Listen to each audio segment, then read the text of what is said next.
And the fact we had wondered, were we alone in the universe forever? Only in our period do we really have evidence, no, we're not alone. We're just one planet with intelligent life on it, and probably it is time, now that we are spacefarers on our planet, that we get active, because we're really universal beings. And in the long stretch of things, if we think about it in the longest possible range, we realize, and I realize this from my studies in astronomy and astrophysics, our sun will burn out in due course, and we have to be off this planet if our species is to survive. So anybody, any species, any planet that is on around the mainstream star like ours is, only has a finite amount of time on that star before it burns out.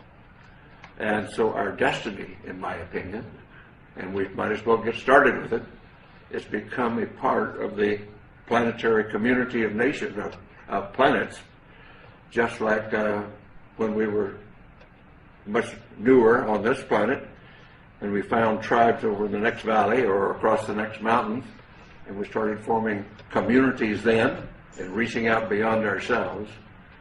At this point in human history on this planet, we're now starting, and ready should be, to reach out beyond our planet and beyond our solar system to find out what is really going on out there.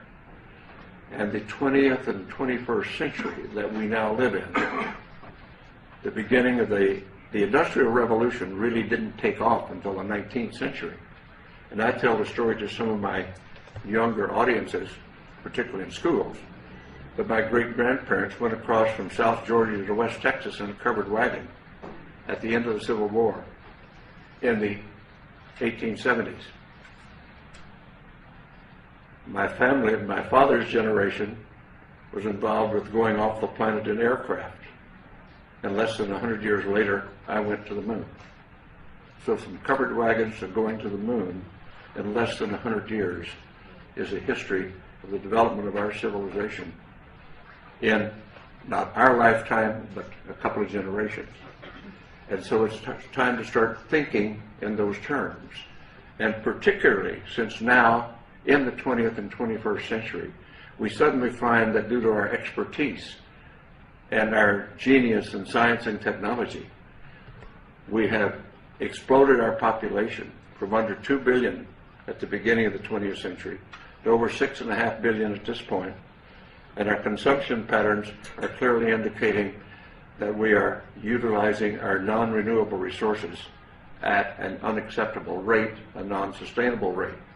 So we've got a lot of thinking to do about what being an advanced civilization really means. But let's put all that aside for a moment, because we're here to talk about disclosure. And what I am suggesting, it is now time to put away this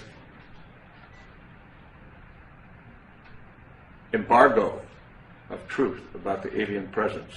And I call upon our government to open up, like other governments have, and you will hear about that this morning, like the Belgians have, the French have, the Brazilians have, the Argentines, the Mexicans have all released their files. It's about time now that we do the same thing and become a part of this planetary community that is now trying to take our proper role as spacefaring civilization. Thank you very much for your time.